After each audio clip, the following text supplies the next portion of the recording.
Hermanos, muy buenos días. Hoy día es Día del Señor, julio 5 de 2020. Vamos entonces a iniciar nuestro estudio en el libro de los Hechos. Hoy vamos a terminar prácticamente el capítulo 1 del libro de los Hechos. Es un libro muy interesante que habla sobre el origen de la iglesia cristiana y cómo Lucas lo narra desde su perspectiva, teniendo en cuenta el testimonio que él recibe de los apóstoles, de las personas con quien él habla. Vamos entonces a iniciar con una oración. Padre Celestial, gracias por tu amor y misericordia en este día. Que tu gracia, tu amor nos ayude, Señor, a entender este libro que vamos a estudiar. Que el Espíritu Santo nos hable también y podamos sacar enseñanzas en cuanto a lo que tiene que ver la enseñanza de esta narrativa de la historia. Te pido así, Señor, que prepare nuestra mente y corazón. En el nombre de Jesucristo. Amén. Muy bien, hermanos, entonces vamos a abrir la Biblia en el libro de los Hechos, en el capítulo 1. Vamos a leer, tengo la Biblia de las Américas, usted puede tener la Biblia de Reina Valera. Entonces vamos a leer versículos del 15 hasta el 26, ¿no?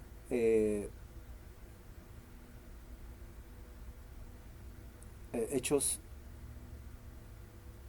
capítulo 1.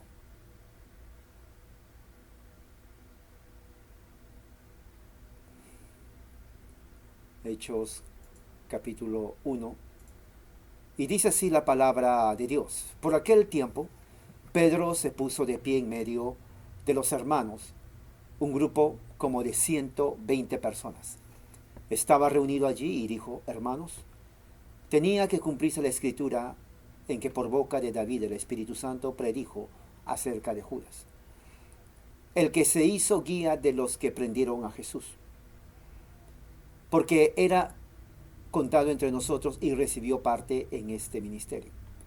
Este pues, con el precio de su infamia, adquirió un terreno y cayendo de cabeza se reventó por el medio y todas sus entrañas se derramaron. Y esto llegó al conocimiento de todos los que habitaban en Jerusalén.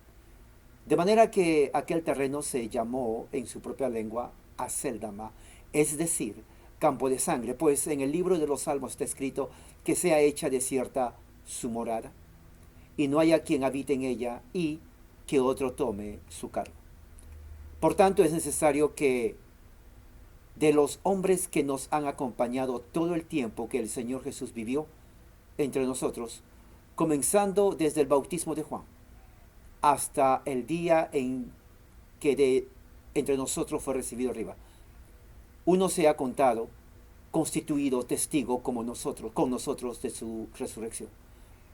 Presentaron a ellos a dos: a José llamado Barsabás, al que también tenía como nombre Justo, y a Matías. Y habiendo orado, dijeron: tú, Señor, que conoces el corazón de todos, muéstranos a cuál de estos dos ha escogido para ocupar este ministerio y apostolado, del cual Judas se desvió para irse al lugar que le correspondía. Echaron suertes y la suerte cayó sobre Matías, y fue contado con los 11 apóstoles. Esta es palabra de Dios. Y vemos aquí, hermano, algo muy interesante. Recuerde que para este momento, para este tiempo, ya es la etapa post-resurrección. ¿Qué significa post-resurrección? Después de la resurrección. Ya a partir de ahí, de este momento en adelante hasta el final del capítulo 28 de Hechos, todo lo que leemos es después de la resurrección de Cristo. Entonces vemos aquí a los apóstoles, generalmente, en línea general, como los protagonistas, ¿no?, en el aspecto humano, como los protagonistas de todo el ministerio de Jesús, de toda la empresa apostólica, diríamos así. ¿Por qué empresa? Porque es algo que Jesús, según Mateo 28, les dice. Y inclusive aquí mismo, ¿no?, la razón por la cual tienen que estar en Jerusalén es para que esperen la promesa del Padre, es decir, la venida del Espíritu Santo, la cual les va a ellos a dar poder, capacitación, para que ellos puedan ser testigos de Jesucristo. Entonces, toda la narrativa, a partir del versículo 15, nos habla. ¿Por qué? Porque en el versículo 12 hasta el 14 vemos que los discípulos, las mujeres, María, y otros más se van al aposento alto. Y que ya hemos visto que el aposento alto es un lugar de oración. Siempre lo fue así. Recuerde que las casas en Jerusalén, ¿no?, era de 2 plantas. La parte de abajo donde dormían, comían, cocinaban. Pero la parte de arriba era el lugar donde ellos se reunían para orar a Dios. Entonces los discípulos, siguiendo la usanza, la costumbre, se reúnen ahí. Vemos entonces que en el versículo 15, ¿no?, eran como 120 personas. O sea que o estaba muy lleno, bueno, 120 es cantidad de gente, ¿no? Cantidad de gente. No sabemos cuán grande era el lugar, el aposento alto. Pero, sea de cualquier tamaño, los 120 estaban ahí. ¿Me entiendes? Estaba ahí. Posiblemente fue un tamaño mediano, no sé, pero 120 es cantidad de gente, hermano. Imagínense, 120, ¿no?, personas. Ahora, eso es lo que le dijeron a Lucas. Posiblemente fue más, no sabemos.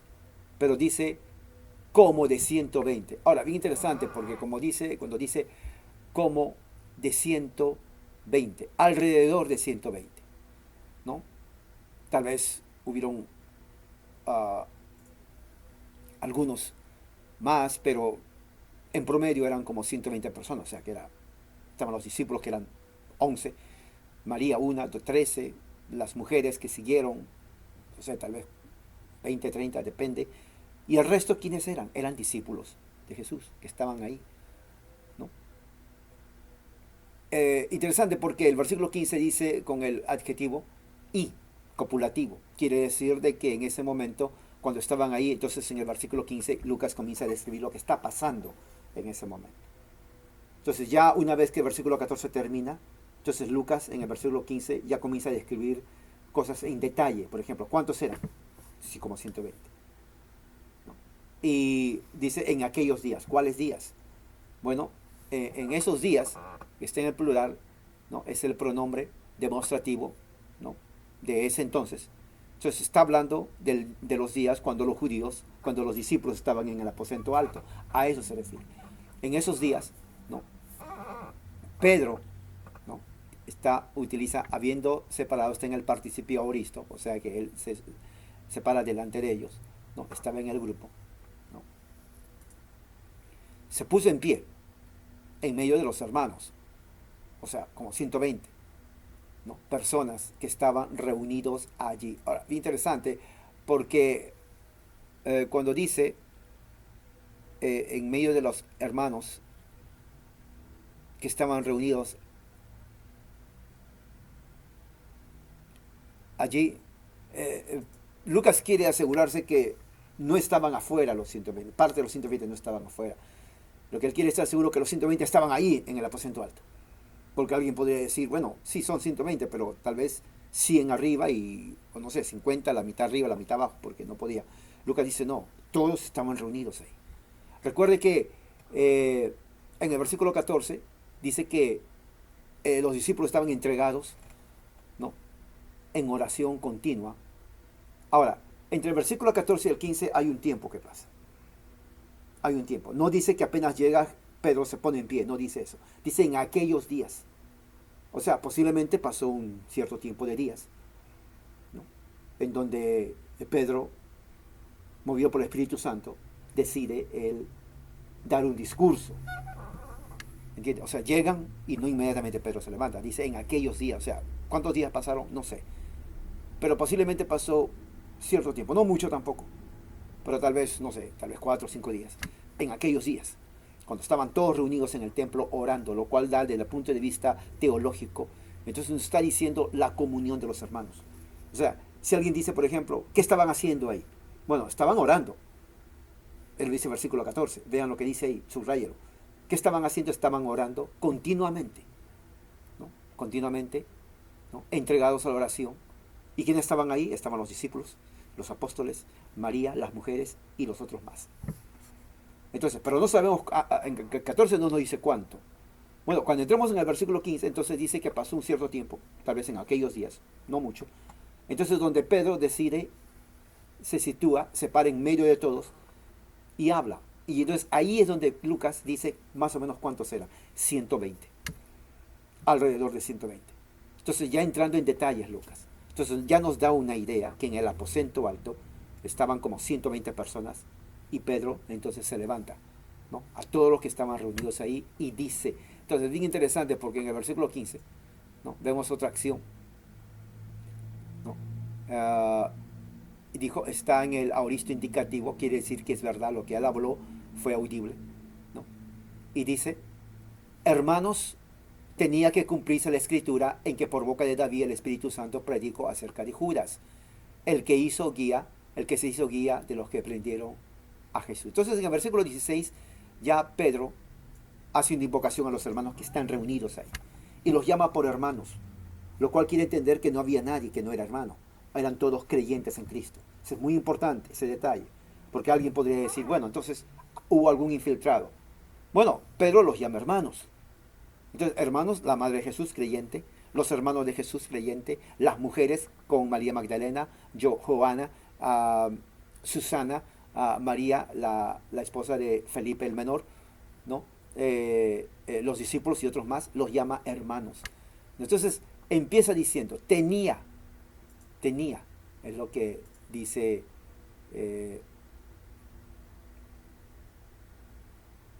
Pedro en el versículo 16. Varones hermanos, ¿no? El adjetivo, los sustantivos, perdón, es en plural, hermanos, y utiliza la palabra imperfecta es necesario, ¿no? Un verbo necesario, ¿no? Y bien interesante porque cuando dice necesario, entonces tenemos que ver qué fue necesario. Bueno, dice ahí, era necesario, ¿no? Tenía que cumplirse, era necesario que se cumpliese. La palabra tenía no existe, es necesario, ¿no? Es necesario que se cumpliese la escritura. Ahora, la palabra cumplir, ¿no? Viene de la palabra plero tenai, que está en el aoristo infinitivo, que quiere decir de que una profecía que se habló en el pasado, entonces llega a su cumplimiento, ¿no? Entonces, algo que tiene que satisfacer una demanda. La demanda era la profecía. Entonces, la profecía que tenía que cumplirse, que era necesario que cumplirse, es lo que Pedro habla, ¿no? El cual de antemano, dice, fíjese, el cual de antemano, el Espíritu Santo habló. ¿A través de quién? A través de la boca de David. Entonces vemos aquí algo muy importante. Pedro entonces habla de otro personaje, de otro carácter. Es el Espíritu Santo.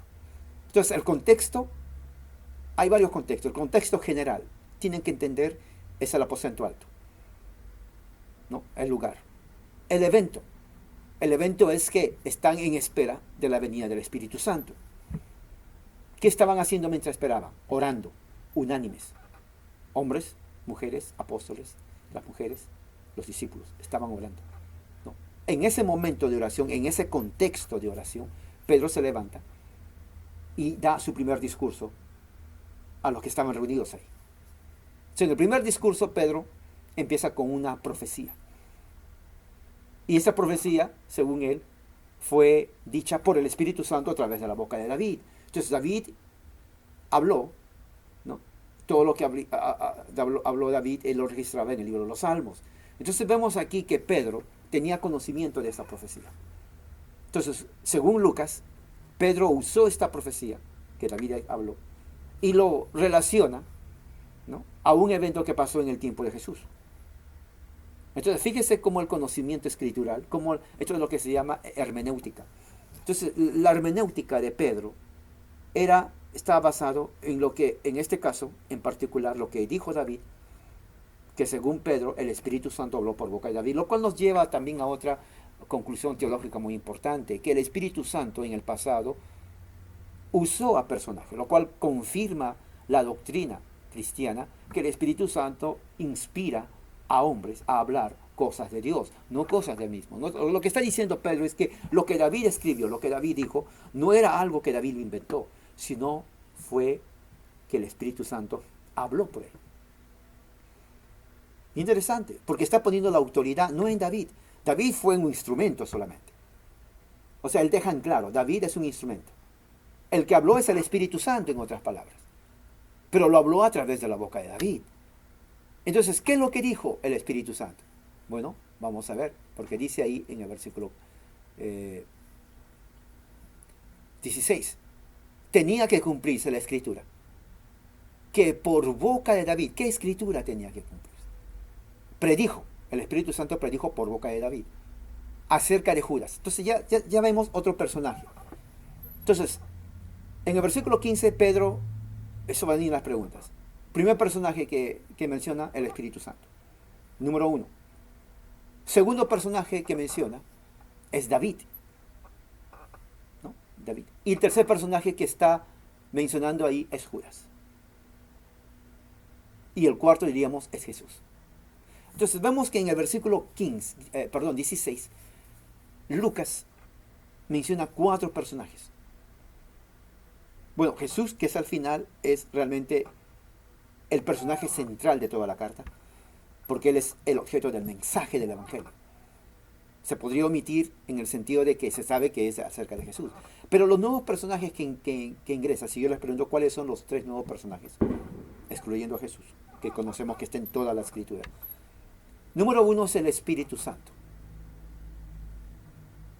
¿no? Aunque también es parte de toda la Escritura.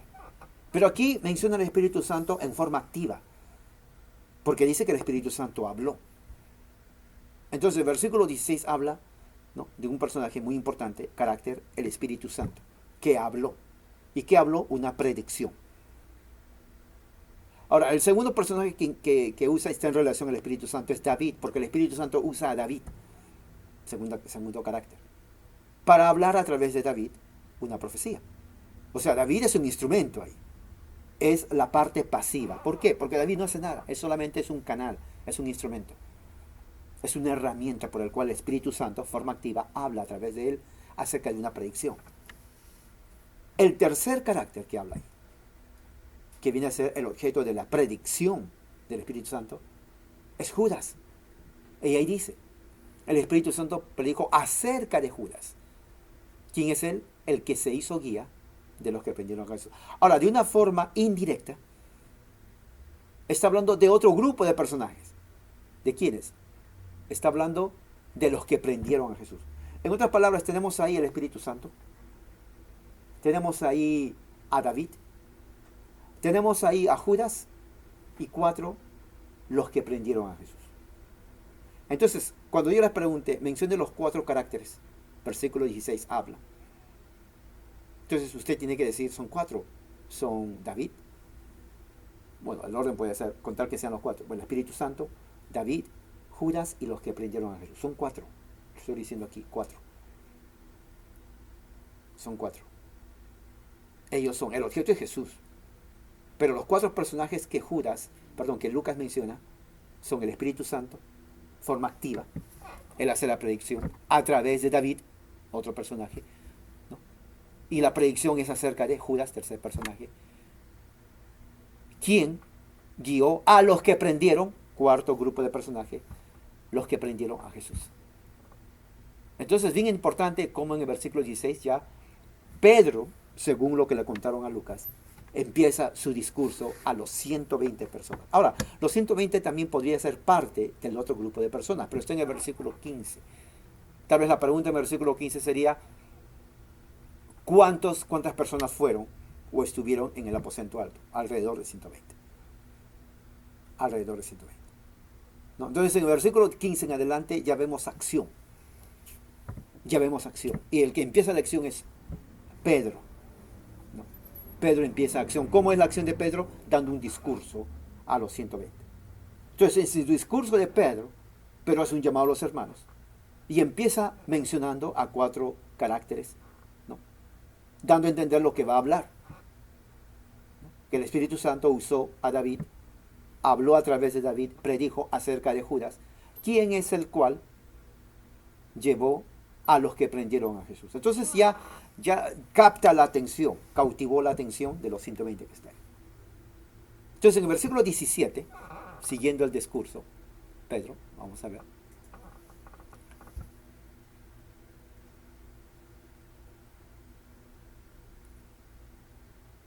dice por qué, ¿no? Es una conjunción de causa o causativa. Dice, ¿por qué era contado entre nosotros y recibió parte en este ministerio? Entonces aquí habla un poco más de Judas, una forma más específica. No es que no conocían a Judas, porque más adelante dice que todo el mundo conoció acerca de él. Pero Pedro está haciendo un contexto de lo que está hablando. ¿Por qué menciona a Judas? Y interesante porque todo esto nos ayuda a nosotros a entender todo el contexto del discurso de Pedro en ese entonces. Entonces, es algo, Pedro está diciendo algo que ellos ya sabían porque aconteció hace pocos días nomás. Entonces, todo el mundo sabía lo que pasó con Judas. En toda esa localidad de Jerusalén, la gente sabía lo que pasó con Judas. Entonces, Pedro está usando un evento conocido, un evento familiar al conocimiento de todos, para empezar su discurso. Entonces, él dice, porque él era, Judas era contado, era parte de nosotros, y dice, y al ser parte de nosotros recibió parte en este ministerio. ¿A qué se refiere parte de ese ministerio? Porque se refiere al llamamiento, que cuando Jesús llama, lo llama. Entonces lo hizo parte del ministerio de Jesús. Jesús mismo llama a Judas Iscariote. Ahora, había diferentes... Judas era un nombre muy común en ese entonces en Palestina. Muchos tenían ese nombre, igual que otros nombres más, como María, por ejemplo. Entonces, la diferencia estaba en los apodos. En este caso, Judas el Iscariote. Judas el Iscariote, para diferenciarse de otro tipo de Judas. Entonces, Judas dice, versículo 17, por sí mismo. Pedro da una pequeña descripción quién fue Judas, solamente para que sepan de quién está hablando, aunque ya sabían, ¿no? Él fue parte de nosotros, dice Judas, Pedro. Él tenía parte en este ministerio del apostolado, ¿no? Era parte del ministerio del apostolado, dice. Entonces en el versículo 18 ya habla otra vez más de Judas. Dice, este pues con el precio de su infamia. Ahora, bien interesante esto. Porque ya en el versículo 18, ya Pedro, entonces especifica más por qué tiene que mencionar a Judas. Y menciona un hecho que era conocido a todos. Dice, este pues, con el precio de su infamia, adquirió un terreno y cayendo de cabeza se reventó por el medio y todas sus entrañas se derramaron. Entonces aquí ya habla acerca del final, del desgraciado y triste final de Judas. Entonces todos sabían lo que estaba pasando, lo que pasó con Judas en Jerusalén.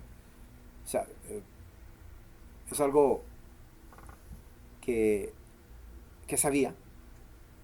Adquirió una posesión, ¿no?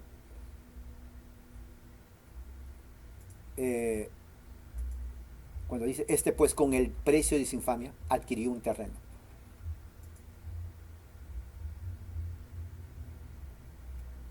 ¿No? En Mateo 27, 5, 8 vemos de que inclusive cuando Judas se da cuenta de su traición, él regresa al templo, ¿no? Y tiró el precio, le tiró las monedas que le dieron los fariseos cuando entregó a Jesús, ¿se acuerdan?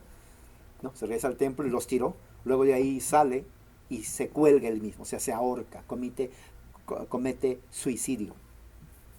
La carga de conciencia es tanto que él dijo, ni siquiera una cárcel puede purgar mi pecado, solo la muerte. Y él mismo se suicida, su cargo de conciencia era tan grande que se sintió tan culpable, entró a un estado de depresión crónica. Entonces la única opción para él, la única, como sucede con muchas personas que cometen suicidio, es el quitarse la vida. Es triste, ¿no? Toda una tragedia.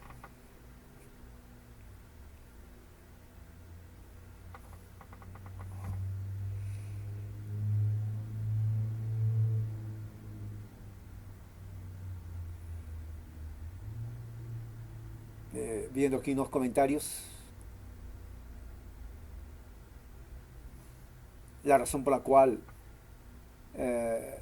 Pedro, hay un comentario que dice que menciona un hecho acerca de Judas, es porque realmente ese hecho fue conocido, era muy conocido, se había popularizado el rumor de que realmente Judas había comprado con el dinero de su infamia. O sea, la infamia era la traición a Jesús.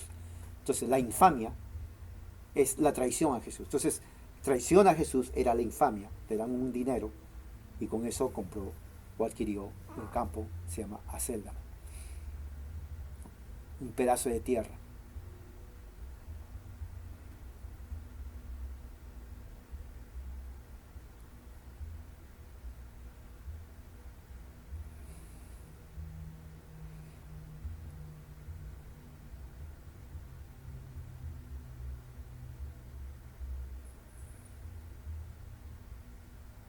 Claro, otro comentarista dice acá que el dinero que usó fue el dinero que le dieron los fariseos, por el cual fue y compró ese terreno.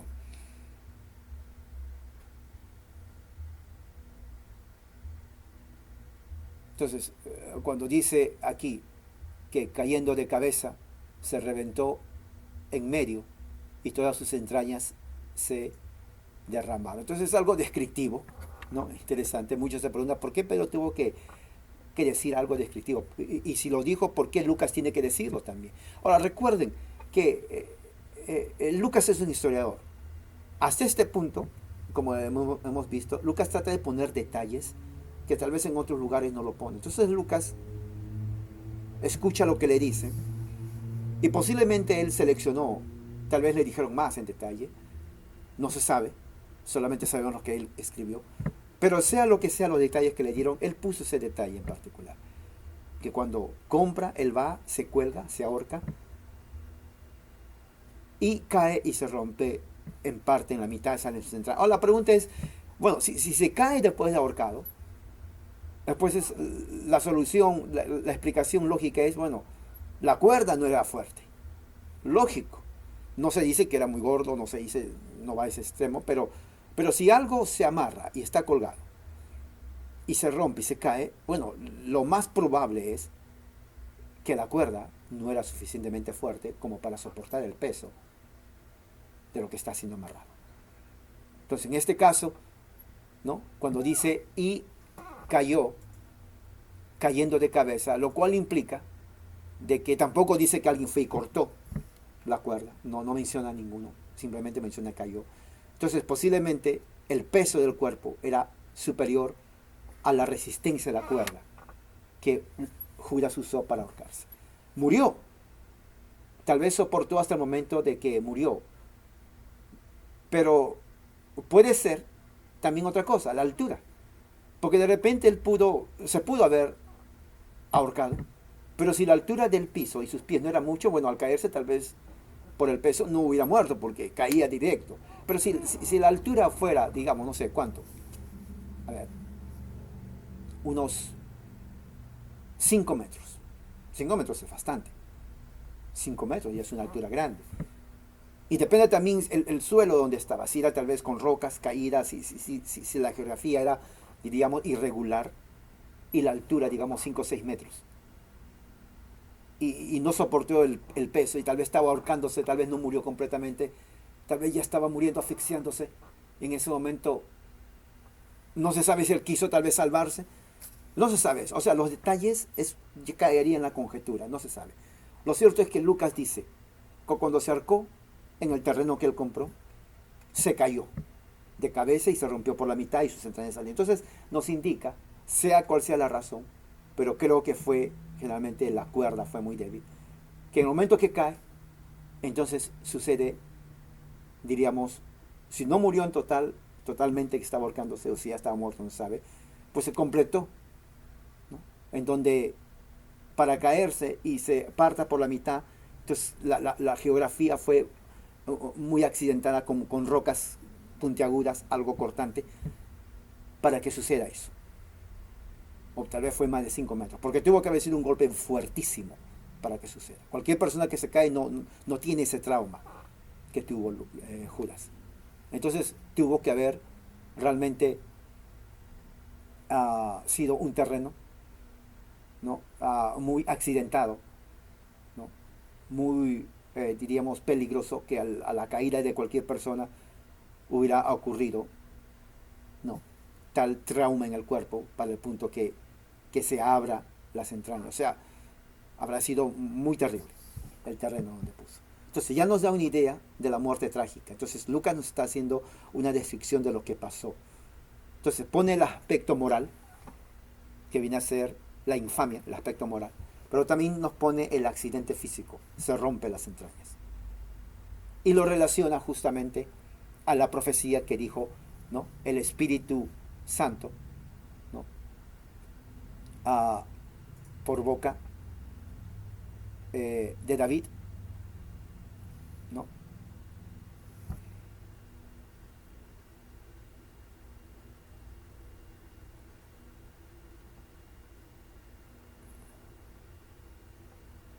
Eh, donde dice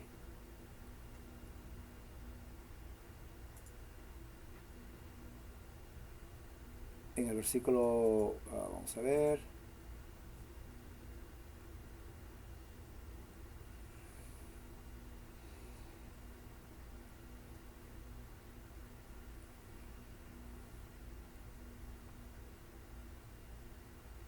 hay un salmo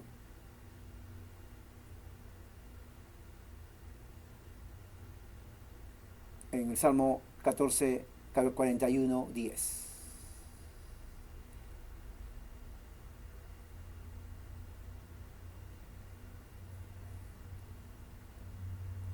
41:10.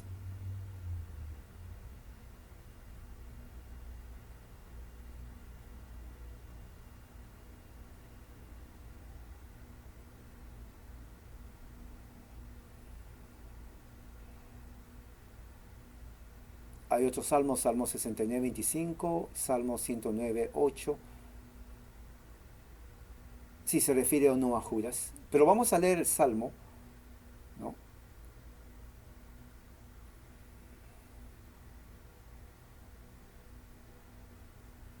41:10. Vamos a ver qué dice Salmo 41:10 referente a esta profecía que dice Lucas, que el Espíritu Santo habló a través de la boca de David.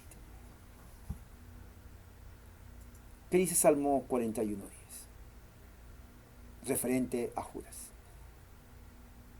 Dice, mas tú, Jehová, ten misericordia de mí, y hazme levantar, y les daré el pago.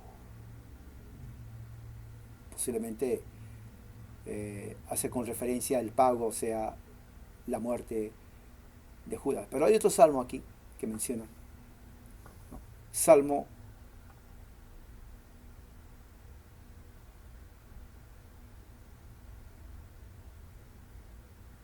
69:25. Vamos a ver qué dice, si se acerca más a la profecía. Salmo 69:25. Dice, sea su palacio asolado, en sus tiendas no haya morador. Tal vez se refiere a la tierra que compró él. Luego otro pasaje está Salmo 109:8.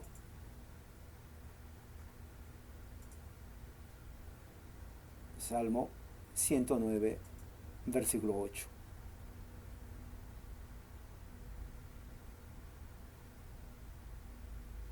Dice, sean sus días pocos, tome otro su oficio. Eso es más claro, ¿no? Ese está más claro. También a la profecía que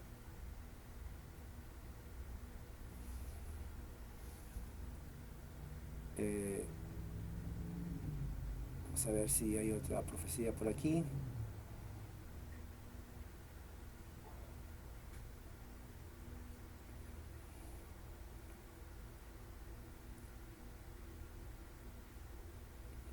La,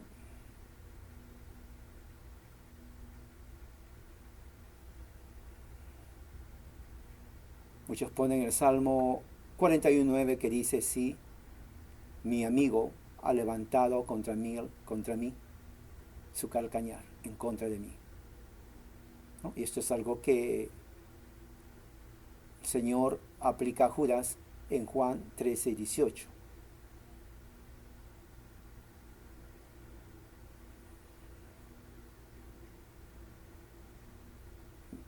Pero de una u otra forma, el Espíritu Santo, como dice Lucas, habló a través de David referente a la traición de Judas, ¿no? A la traición de Judas en el versículo 16. Y era contado como parte del ministerio, porque Jesús lo llamó. Y también cuando dice pues con el precio de su infamia adquirió un terreno y cayendo de cabeza se reventó. Eso está en el versículo 18. Entonces vemos aquí que la narrativa de Lucas da una pequeña idea de lo que pasó con Judas. Judas entra, porque lo que viene después, ¿por qué pone a Judas? Porque eso sirve de introducción a lo que va a venir a los versículos siguientes, como justificación a lo que están haciendo los discípulos.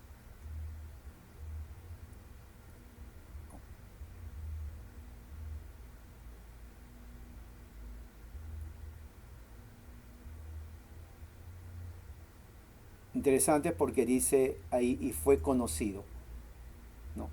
Versículo 18. Cayendo de cabeza se reventó y todas sus entrañas se derramaron. Una parte descriptiva de lo que pasó. Versículo 19. Y esto, ¿cuál esto? O sea, la muerte de Judas, llegó al conocimiento de todos los que habitaban en Jerusalén.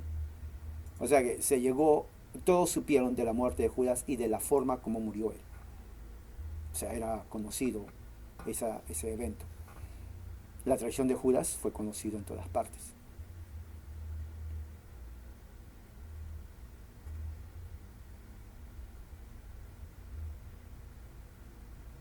Entonces no fue un evento aislado, sino más bien Lucas, la idea de Lucas como todo historiador, quiere estar seguro que son eventos que los apóstoles no inventaron. Al decir fue conocido ante todos, o sea, nadie está inventando nada. Judas es un personaje real, su muerte algo real, y cómo murió también es algo real, al punto de que todos en Jerusalén supieron quién era Judas, cómo murió y por qué murió. ¿Y qué pasó? No, el dinero, la traición, lo que llama la parte, lo que es algo infamia, una infamia, algo que es vergonzoso, ¿no? En lo que sucedió con él, ¿no?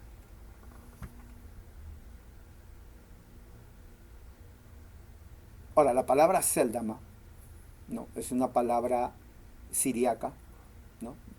Que significa literalmente tierra de sangre, ¿no? Tierra de sangre. Entonces cuando dice ahí el 19, esto llegó al conocimiento de todos los que estaban en Jerusalén, en la parte sur, de manera que aquel terreno se llamó en su propia lengua, ¿no? Acéldama, campo de sangre. Entonces está diciendo, ¿por qué campo de sangre? Porque pues la sangre, Judas murió y se derramó su sangre, entonces campo de sangre. Pues en el libro de los Salmos está escrito que sea desierta su morada, ¿no? Y no haya quien habite en ella. Está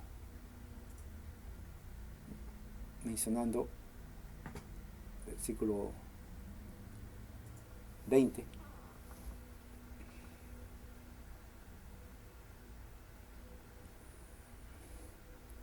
Está en Salmo 69, 26. No. Salmo 69, 26. Y el otro Salmo 109, 8, que hemos visto cuando dice que tome otro su oficio. Esos son dos salmos que pone junto Pedro, Salmo 69, 26 y Salmo 109, 8. Entonces, cuando le pongo la pregunta a ustedes, ¿qué salmos ellos mencionan para poner junto a esa profecía?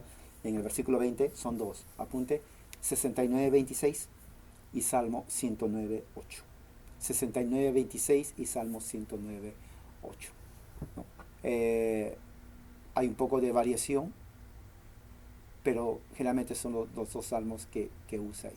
Entonces aquí vemos, ¿no?, que Pedro usa el libro de los salmos, ¿no?, dos partes del salmo, como la base que el Espíritu Santo habló a través de David para referirse a Judas. Entonces, vemos aquí, en el aspecto teológico ya, de la narrativa, aprendemos que el Espíritu Santo estaba activo en el Antiguo Testamento. Que el Espíritu Santo, la tercera persona de la Trinidad, usaba a personas, que en este caso David, para transmitir un mensaje profético. Quiere decir una predicción que llega a su cumplimiento. En este caso, Pedro, según Lucas, dice que esa profecía, lo toma como profecía, se cumple en la muerte de Judas. O sea, esos dos pasajes hablan de la muerte de Judas. O sea, esa es la hermenéutica de los apóstoles.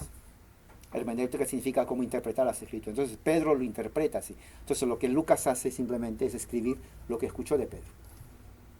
Entonces, él escucha que Pedro, la hermenéutica de Pedro es usar estos dos pasajes en los Salmos como inspirados por el Espíritu Santo, que habló a través de David, en referencia a la muerte de Judas y cómo murió. Es bien interesante eso para entender nosotros en cuanto a cómo es la interpretación. Luego, versículo 41 dice, por tanto, no, versículo 21 dice, por tanto.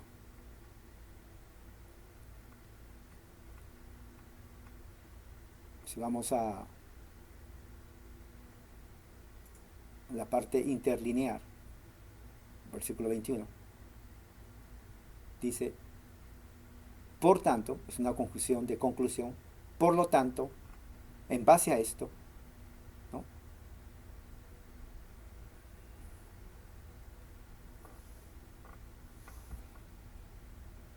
Es necesario, ¿no?, de que de los hombres que nos han acompañado todo el tiempo que el Señor Jesús vivió entre nosotros, entonces allí ya cambia. Entonces se dan cuenta cómo Pedro utiliza versículos 15 hasta el 20 como introducción a lo que realmente quiere decir. Entonces, lo que realmente quiere decir al mencionar todo lo que pasó con Judas es exactamente a lo que va a decir versículo 21 adelante. Porque ya nos da una idea, dice, por lo tanto, ya en base a lo que pasó con Judas, que fue llamado al ministerio, pero que traicionó a Jesús, algo infamia, y que fue y compró un terreno con ese dinero infame. Entonces, él se mató, pero se reventó y murió, y todos saben, eso fue cumplimiento de una profecía que el Espíritu Santo habló a través de David. Por lo tanto, una vez que pase y se cumple todo esto, es necesario. Entonces ya Pedro pasa a una conclusión, que de entre todos los hombres que nos han acompañado, entonces menciona otro carácter, los hombres que acompañaron a los apóstoles. ¿Se dan cuenta? Ahora, acompañaron que todo el tiempo que el Señor vivió entre nosotros. O sea, está hablando de un cierto grupo selecto de personas que han estado desde el tiempo de Jesús hasta ellos. Interesante. Ahora, interesante esto porque en muchas partes en los evangelios, Mateo, Marcos, Lucas y Juan, hay partes donde solo menciona a los discípulos y parece que solamente están ellos, pero en realidad no. En lo que dice aquí, versículo 21, ¿no?, ahí nos dice que los discípulos en realidad no estaban solamente ellos con Jesús, había un grupo de personas que siguieron a ellos, a Jesús, todo el tiempo que Jesús vivió. Sí. Y hay partes donde es verdad, porque hay partes, por ejemplo, el grupo de los 70 los menciona, pero lo menciona esporádicamente.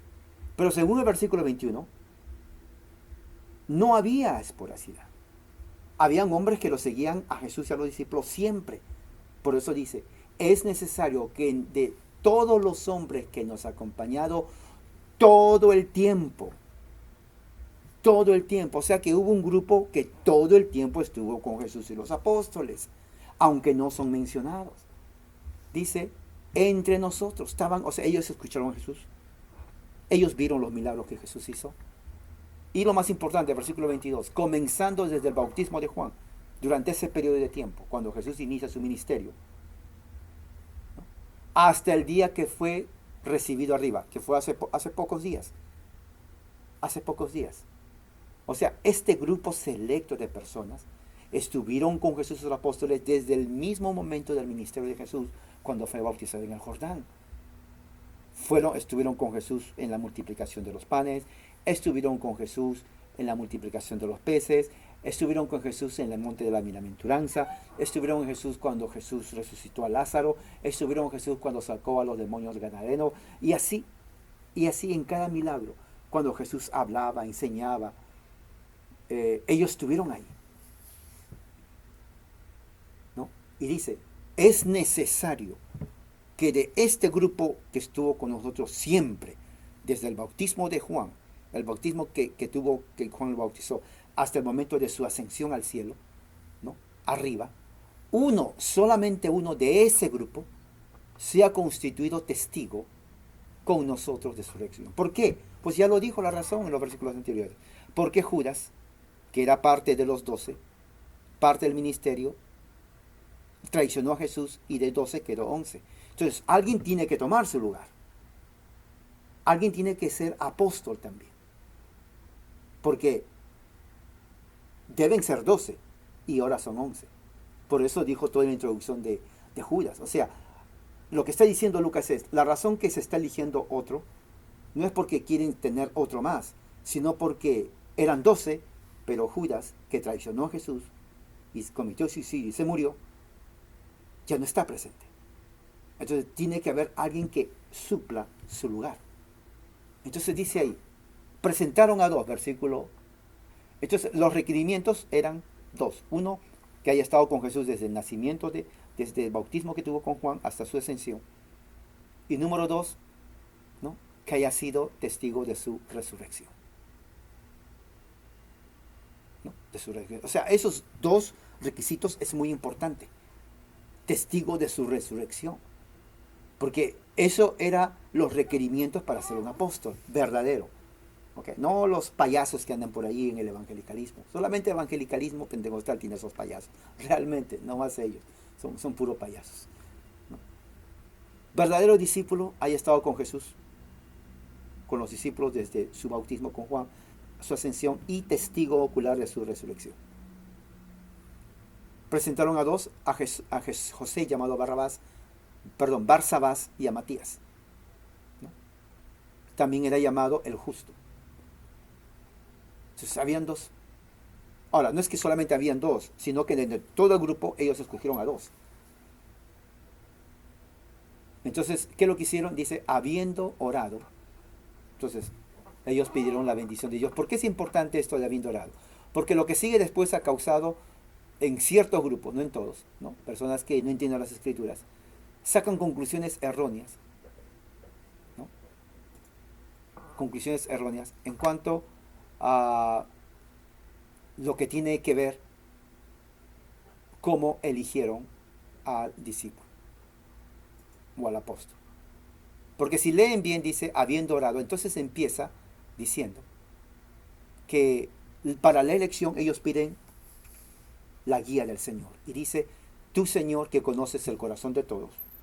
Miren cómo empieza, porque es la verdad. Los discípulos no conocen el corazón. No sé si José es el indicado, tampoco sabemos que Matías. Tú conoces el corazón de José, conoces el corazón de Matías. Señor, muéstranos. Le piden la guía al Señor. Muéstranos cuál de estos 2 tú has escogido. Esto es bien interesante, hermano. Porque los discípulos no escogen. Es Dios que escoge. Y ellos apelan a Dios, a su soberanía y voluntad.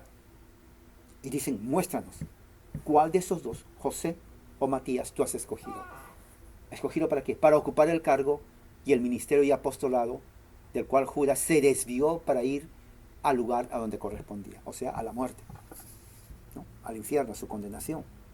Entonces, ahí vemos, versículo 24, que el ministerio de los apóstoles tenía por necesidad ser 12, compuesto por 12 personas. Era tan importante, claro, porque aquí Judas está enseñando, ¿no? Está diciéndonos de que hay una plaza disponible, vacía, que perteneció a Judas, pero una vez que se desvía por su acto infame de entregar a Jesús, entonces está vacío. Alguien tiene que tomar ese lugar. Alguien tiene que tomar el lugar que le correspondió a Judas, pero se desvió. Entonces ellos oran al Señor y dicen, bueno, de entre todos que estuvieron desde el bautismo de Juan hasta su ascensión y vieron la resurrección de Jesús, o sea, vieron a Jesús, hay 2. José y Matías. ¿Cuál de los 2? No sabemos. Entonces ellos dicen, Señor, tú conoces el corazón de Matías, Señor, tú conoces el corazón de José. muéstranos quién de estos dos tú escogiste para que esté en el lugar que le correspondió o que tenía Judas. ¿No? Entonces, esa es la idea. Teología, en cuanto a esto, la voluntad de Dios, la soberanía de Dios. Los apóstoles buscan la voluntad de Dios y hacen una oración. ¿No? Entonces dice, echaron suertes y la suerte cayó sobre Matías y fue contado con los 12 apóstoles. Ahora, eso es lo que yo decía, lo que trae a grupos sectarios. Oh, si hay suerte, entonces tenemos que también tirar y hacer suertes, ¿no? O sea,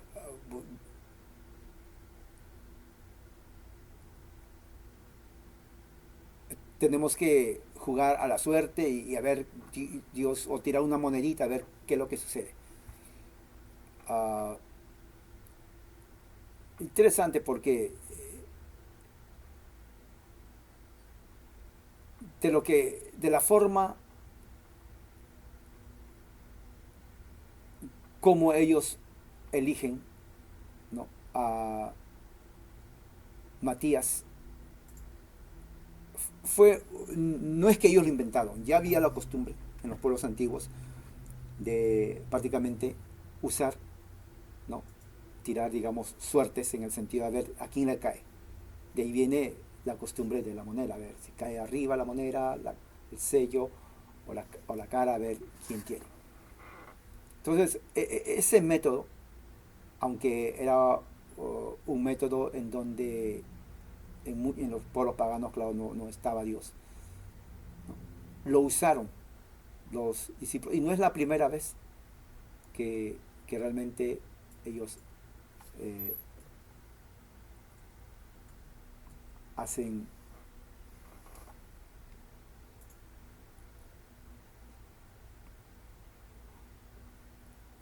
eso. Ya había otras instancias también, ¿no?, en el Antiguo Testamento inclusive, ¿no?, hay partes donde también utilizan la parte de